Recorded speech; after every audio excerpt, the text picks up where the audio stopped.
go. All right, you're live. Have a good show.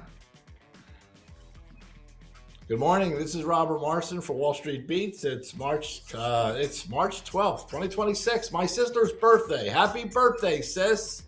I'm going to call you in Hawaii after the show. Anyway, I'm subbing for Ben Bry. He's out of commission this morning. And it's just myself with some ideas about the stock market and an individual business I've been buying in the last couple of days, which is rare to me, as well as Charlie Peabody, who's going to talk all things financial services, private credit, financial risk, and the impact potentially on the domestic macro environment. So, Charlie, let's start it off. You've got a lot of stuff in front of you to share your wisdom with us. Oh, yeah, such wisdom. Let me start with housing because, anybody who's been watching Wall Street Beats for the last year and a half knows in the fall of 24, I started with an investment theme that said, anything that needed to be financed would be disappointing. And I had talked about housing as one of those things that needed to be financed that would disappoint. And therefore, I was shorting the home builders. And it's been a great short, quite honestly. Even when the market was making new highs, these home builders were going south. The importance of housing is on the upside, it can have a compounding positive effect on the economy if it can get stimulated. But on the downside, and this has been my focus, is it's going to have a negative wealth effect on consumption if home prices start to deflate. And I think that's where we're headed, is home prices are going to deflate by 15 to 25%. Now, there was hope at the beginning of this year that, the Trump administration would come out with some new policies to support housing. He promised some sort of grand plan at the Davos World Economic Forum, and that didn't happen. That in his State of the Union address, he would unravel or unroll some new things, and that didn't happen. And the problem is Trump is very concerned that any policies he puts in place to stimulate new housing could hurt existing home values. And he doesn't want that to happen because that would have a negative wealth effect. So he's between a rock and a hard place, and hasn't really rolled out anything new. Charlie, can I ask you a question? Give me Sure. a pause now and then, because I have a question for you. Interrupt anytime. The 15-20% bear market in housing, do you that takes place over a year or two, I would assume, and does it affect the consumer's ability and willingness to continue consuming at current rates, or does that in of itself risk a major recession? It's my belief we'll be in let me caveat something. The answer to your question is yes. If we have a negative wealth effect from housing and equities, and I'm going to be writing about this and talking about this next week, so I don't want to, give away too much right now, but if we have a negative wealth effect, it will significantly curtail consumption and has the possibility, and I think probability, that we'll be in a recession by the fourth quarter of this year. So that's kind of the game plan I'm working with right now.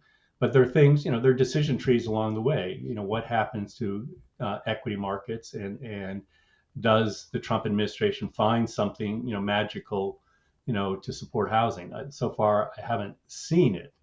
But this is where I want to go in. Should that occur, the obvious policy would be to, drop rates quite a bit to bring mortgage rates down to support the real estate market. Would that come into play as well? And that wouldn't be much a buffer this time if short rates, the Fed funds rates, drop to 2% or something like that, with what mortgages would then do? Yeah, and that's what the Trump administration is counting on, is lower rates. And there are things that they're going to try to do to get rates lower. Obviously, appointing Mirren onto the board of the Fed is he's trying to stack the Fed with his policy people. He is, obviously tried to buy mortgages, MBSs, 200 billion of MBSs, to lower the spread between mortgages and treasuries, which helps lower the mortgage rate. And my guess is somewhere this year he will try and IPO the GSEs, maybe later this year, early next year, I don't know. And that could raise money to eat into the deficit. So there are things that we know are out there. We just don't know the timing of them. But yes, lower rates is a huge. There are three things that I think could help housing. Lower rates, obviously, number one. Number two, increasing supply, and that's what I'm going to talk to in a bit. And the three is changing zoning and regulations around accelerating the approval process of building. And I think all three of those things are being worked on and could be supportive of housing, at some point this year. But it's hard to see how that's going to have a big impact over the next 1 or 2 quarters. So right now, I'm still fairly negative on the home builders. But let me talk to some data just to support my concerns about housing. The first chart, Jen, if you can put up, is housing starts, which were reported this morning. And housing starts came in at an annual rate of 1.48 million. This is a long-term chart, so you can get some historical perspective. 1.48 million starts is still sort of in recessionary levels if you look back at history. So, from a long-term perspective, it's not a strong number, but from a very short-term perspective, it actually is an improving number. It's up 4% from the December starts. It was better than expected. I think expectations were 1.34 million. Now, this is for January. We had mortgage rates, I think, down around 6% in January, which, would have encouraged, starts. So, if housing starts continue to work their way back up to the 1.6 million, that would be encouraging, Robert. So, here's a stat that is starting to improve, and we'll see if it continues to improve.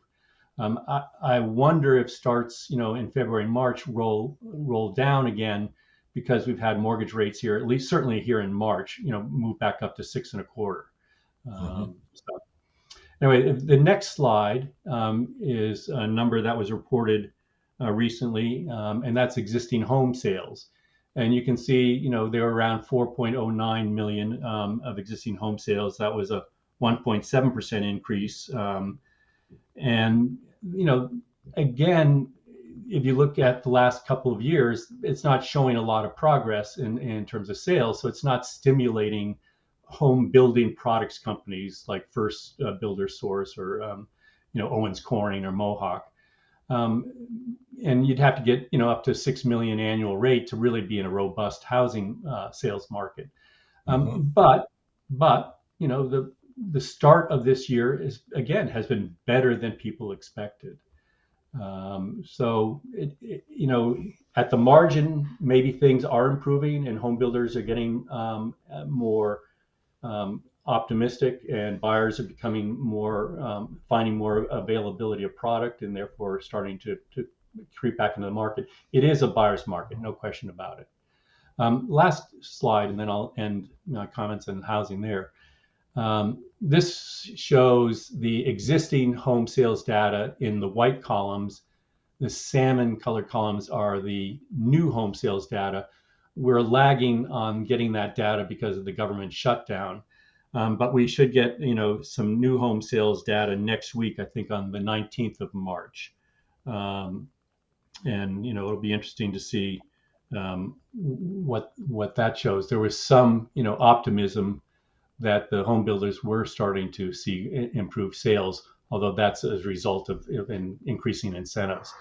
A couple of line items on the top that are worth pointing out is if you go sort of towards the right column, unsold inventory, it's 1.29 million units, which is equal to 3.8 months of supply. So inventory is picking up. And that's positive for home sales because it gives more choice and starts to create a more of a buyer's market.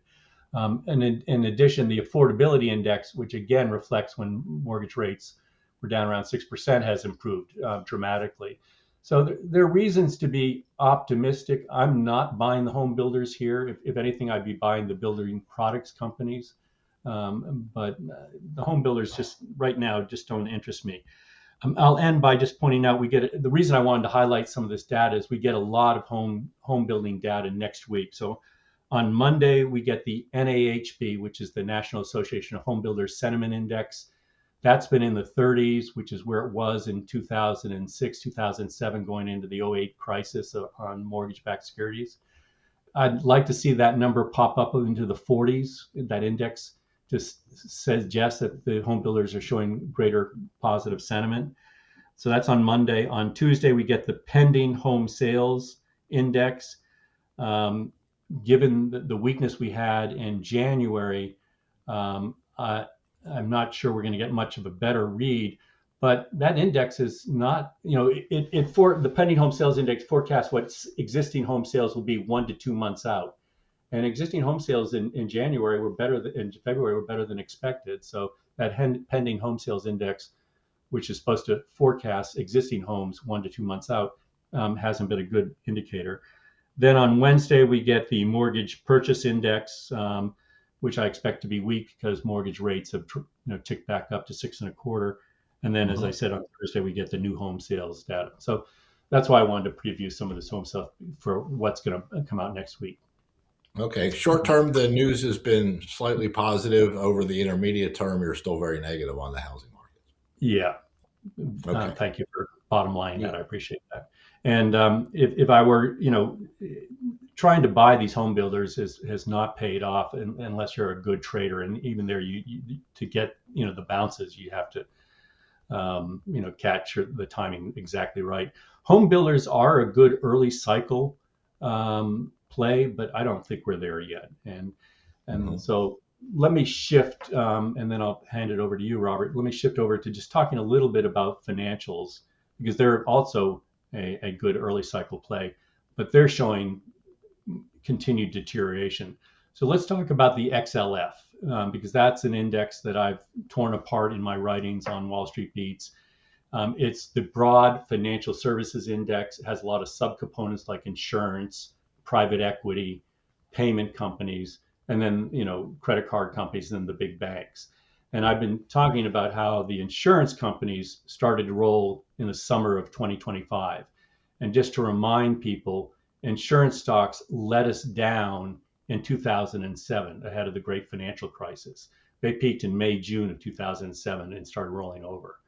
And we've seen a very similar analog here in 2005, where insurance stocks, I think, and we've had this rotation where insurance stocks are weak for a little bit, then private equity took over, then payment companies like PayPal took over, then credit card companies like Capital One took over, and now it's the big banks, the Goldman Sachs, the Morgan Stanleys. And this morning, Morgan Stanley announced that they were going to start to gate some of their private equity, investments. And that stock was off 4% last I looked. So I've been writing about how we're moving towards a liquidity event by this spring. That's also in my writings on Wall Street Beats. You can go back and look at that. And I think, that's now very visible that we are, having a liquidity events in these private equity names. Within the XLF, I think we're going to go visit those April Liberation Day lows of 225. And, so that's another 15-20% down from here.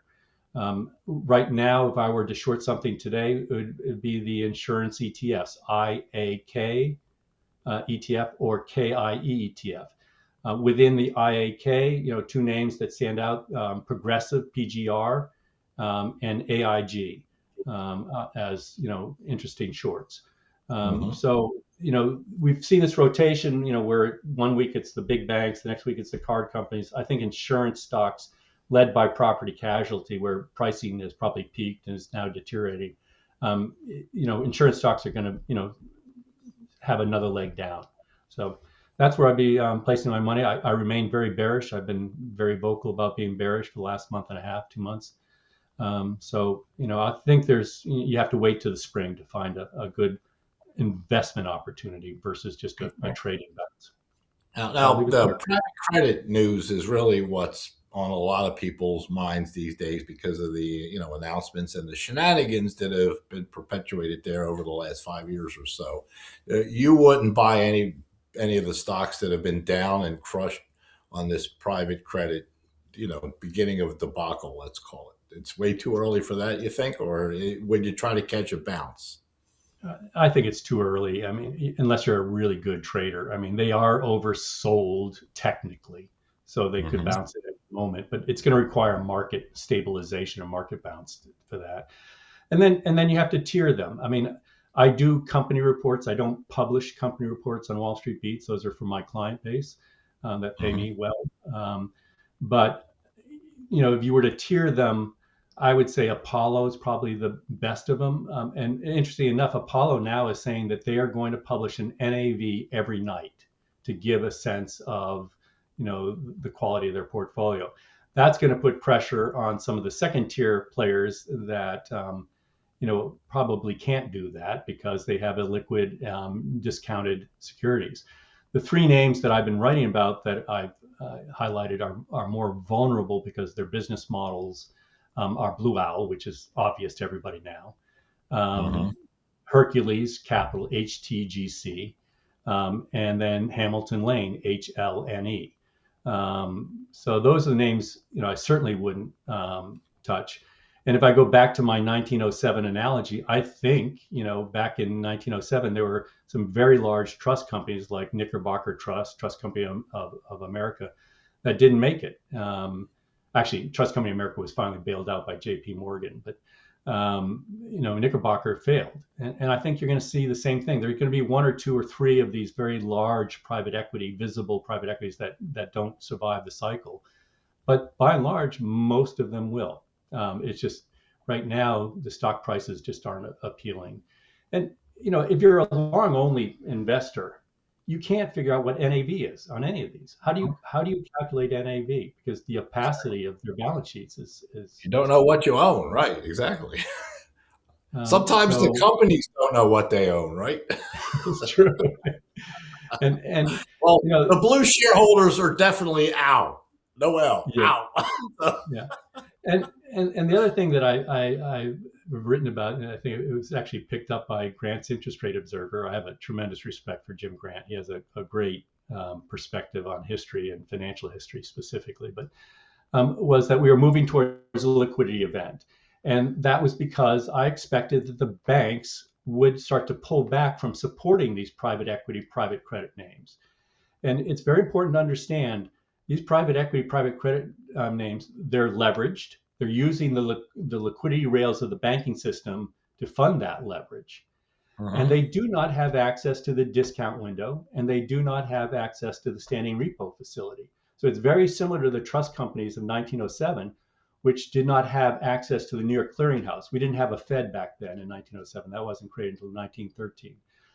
And they didn't have access to other liquidity sources. So they were very dependent upon the banking system to survive. And what we're starting to see from announcements from J.P. Morgan, from Bank of America, Wells Fargo, is they're going to restrict their liquidity to these private equity firms, number one. And number two, because of the deregulation that has occurred, they're going to start to compete for market share at the point of loan origination with these private equity, private credit funds. So Bank of America has announced a $25 billion direct loan fund for private credit, JP Morgan a $50 billion, et cetera. And so by pulling back on liquidity to private equity, they're starting to take away the competitive advantage that these PE, PC companies had. So it's going to be very hard for them to grow if the banks take share back. So I just don't see the other than bounce the fundamental investment case yet for these. Okay, and to bring this issue full circle, you don't believe that as onerous as the situation is for the private credit firms, let's select them, pull them out from private equity, that they present any systemic risk to the financial system. They're the assets that the capital that the banks are providing is still well covered within the bank balance sheets to tolerate significant losses to their private credit customers. Yeah, to put that in perspective, Robert, I've always been taught you go where the money has been lent to find the problems. Over the last last 15 years, private equity and private credit has gone from a sub $2 trillion business to a $13 trillion business. So up 11 or 12 fold. In that same 15-year time frame, bank loans have risen about 80%. So you can see, where the excesses and maybe the loose underwriting standards were conducted to get that kind of disproportionate growth. Right. Yeah. So I do, I've written consistently that the epicenter of the next credit crisis is going to be, in the private equity, private credit. And I've also pointed out, I think I published this, 2 weeks ago. If you look at what's going on in corporate loans, and I'm distinguishing corporate loans from commercial real estate. Corporate loans, the non-performing assets in the corporate loan sector in the banking system have gone up consistently quarter over quarter for the last 5 quarters in a row. And the banking system, in my mind, is better shaped than the private equity. So if the banking system is seeing that stress, then the private equity is worse. In addition, the other thing I look at in terms of corporate loans is inflows versus cures.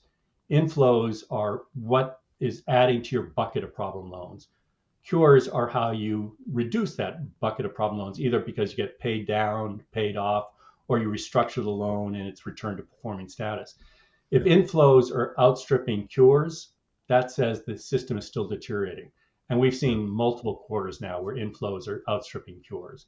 So the corporate credit stress is still building.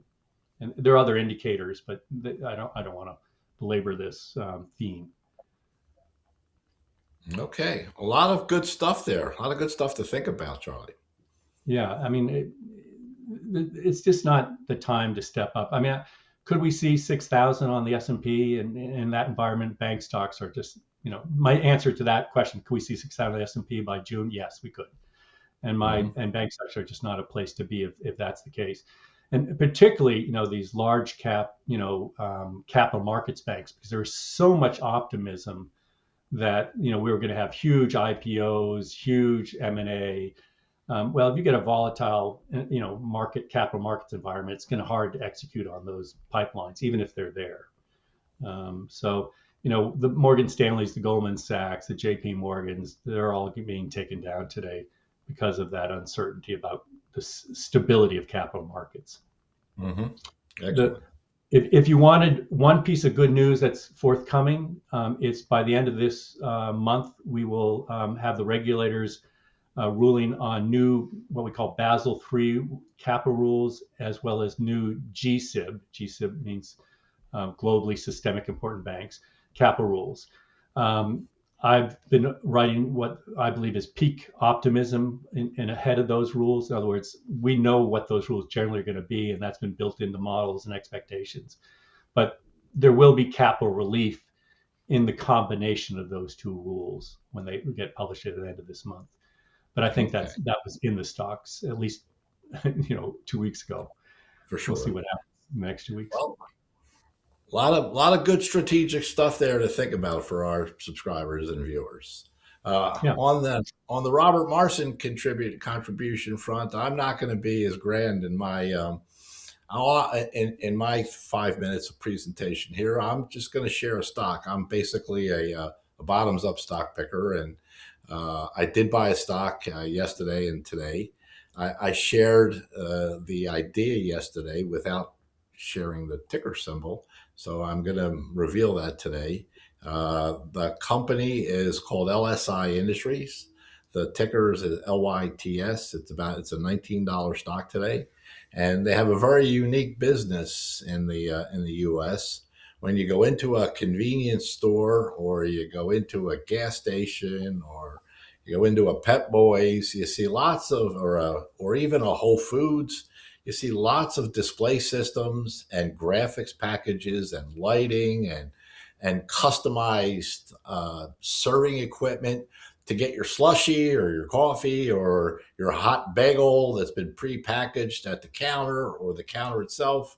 And that's what they do. They make all this neat stuff that is not going to be affected by AI or by China, because China doesn't have this business. So it's a company that is basically rolling up the the specialty retail outlet, capital equipment business in a way, because that's how these guys create their revenues. They display and sell, food products or petroleum products or those kinds of specialty retail outlets and they make the lighting, they make the boards, the electronic menu boards at the McDonald's, those kinds of things. So it's a niche business, but it's a very large business.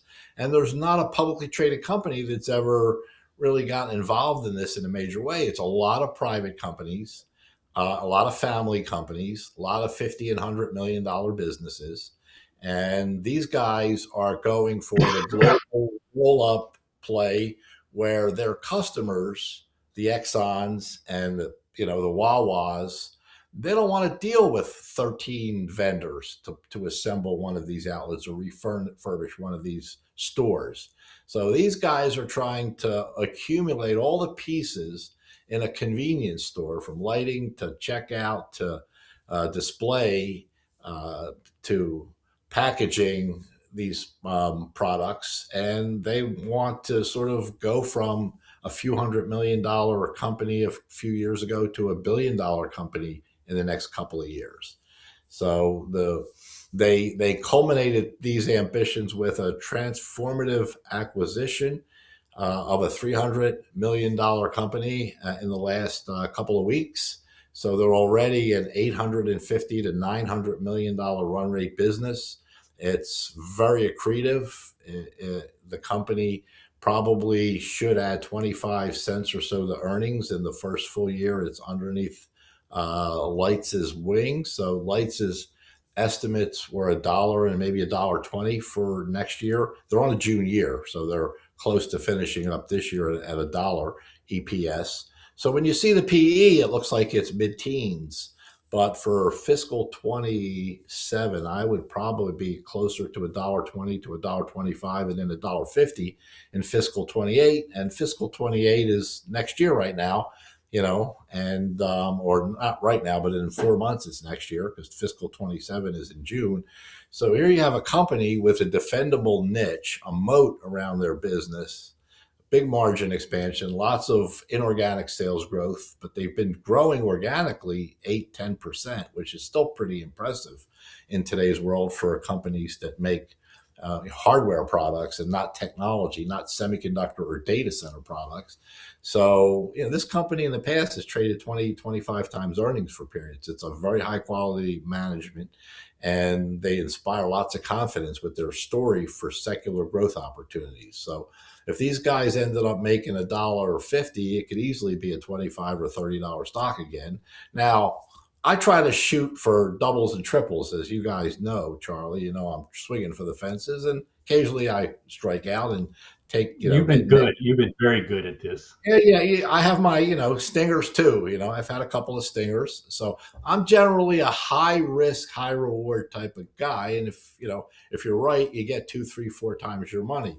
This isn't one of those names. This is not a Robert Marson typical $3 stock that goes to 12. If I'm right, it's a solid double over 2 to 3 years, but it's a more mundane business, and the stock is not cheap enough to 3x. And the first time I bought it at 6. I sold it at 13, and I watched it double after that. That was pretty painful, but I'm hoping now that in Charlie's correction that it can get back down to 15 or 16, because then that would, give me much better visibility to a double back to 30 at least as we come out of it. But Robert, Robert, if I can just interrupt for one, how is this? First of all, give me the symbol again. But how is this stock held up? Because the small caps really came out of the starting gates at the beginning of the year really strong, but I think they've given up some of their gains. Has this stock held up, or is it traded with small caps in general? The ticker's LYTS, and it had a big run into last year, and it got overvalued. It got to 25 when the year estimate was only $1, and that's too much for me. And that's why I had sold the stock even way earlier than that, in the mid-teens, low to mid-teens. So I thought it was way overdone. But I said if it ever came back and got cheap again, I would want to buy it back. And it's been fading since the last quarter, which the numbers were great and the outlook wasn't particularly great for the business. It was good, but when you're at 25 times earnings, you're pricing in great. So the outlook for the core business is still good, solid, but the acquisition is going to be significantly accretive. And because management needs to put together a new 3-year game plan, nobody on the street is publishing the new numbers. And my number, would be, as I said, $1.40, $1.50 for the year that starts in a few months. And if the stock, which today has come down from 25 to 19, Charlie, gets down to 15 or 16, we could be buying this at 10 times earnings, 11 times earnings. And in a market that's still in the low 20 PE ratios, and the market's 20 something times earnings and 3+ times sales. This would be 1 time sales or under 1 time sales and about 10 to 12 times earnings. So that's really where my interest is. So I nibbled at it this week. And I would eat much more significantly if it pulls back in a correction about a 15%, further decline. The entry points, the reason my formula works is because I'm very sticky about my buy for process. And that buy process requires a significant bear market in the stock before buying it. So Bakesy hates my charts because they look crappy all the time. The stocks are always down a lot. So this doesn't qualify as down a lot. But at 15 from 25, I'd say that qualifies as down a lot. So I'm waiting for it to get into the position that I really like my entry points to be down a lot. And I mean 30, 40, 50%. Not down. I'm not buying no 5 or 8% dip because it's dip, buy the dip. Yeah. I want a nasty bear market in the stocks before I consider buying it, because, if you go down 50%, you actually 2 years later, you retrace that loss, you have 100% gain. And that's my stickler is not just buying momentum and 52-week highs and great charts. I think anybody could pile onto a hot trade. That doesn't take a lot. It's finding, the babies that are being thrown out with the bathwater at the 52-week lows and are cheap. And that requires a bear market or a correction for all the good companies to get, better entry points. Right now, a lot of good companies are at the high end of the range and are expensive. And I've been selling a lot, and I've been on the show and I've been posting, in our chat that I've been raising cash across the board. I mentioned that I did this study a few weeks ago in my own portfolio, forced to trade in each stock in my portfolio, buy or sell, no hold option, that I would have sold 3/4 of my long book back in February. And that's a scary thing to think about. So I had to start selling across the board and trimming across the board. And so I'm not, pounding the table to buy lots of stocks here, but I did nibble at LYTS, and I hope I'm way too early and I get to buy it 20%, 15%, 20% cheaper. And if we get a general correction in the stock market, Charlie, there's not a lot of liquidity in these small cap names. So I'm sure it'll come my way and I'll be able to establish a real position. Well, I share your investments. I'm a value player contrarian, so I like to find out of favor stocks, which is completely opposite of what Bakes does. But the good thing about what Bakes does is he does tell you when they break out, and he does keep you in the stock a lot longer than I typically do. And as a good example, to show you that I'm not all bearish, I've been buying fertilizer stocks, partly because of what's going on in the Straits of Hormuz. But the fertilizer stocks that have really broken out and are running would be things like Nutrien, NTR, or CF Industries, CF. But the ones that, and those are the ones that the big institutions are going to buy because they're liquid and they are breaking out. But there's some lesser known ones like LSB Industries, symbol is LXU, or UAN is the other. It's CVR Industries, CVR, and the symbol is UAN as in Nancy. And those are lesser known. And these are all what I would call nitrogen-based fertilizers as opposed to potash. So Intrepid Potash is a potash-based fertilizer company. You want to buy the nitrogen-based fertilizer companies. So I like LXU and UAN, and I bought a little Mosaic as well. There you go. Charlie's very cautious, but there's always a bull market somewhere, and he thinks there's one in fertilizer stocks. Well, we've run over our time, Charlie. I could talk for another 40 minutes, but our producer would get mad at us. So I better end it here. So for Wall Street Beats on March 12th, 2026, it's been great, Charlie, and come back and see us tomorrow, people. It's a good show we have here. Indeed. Thanks, Robert. Bye.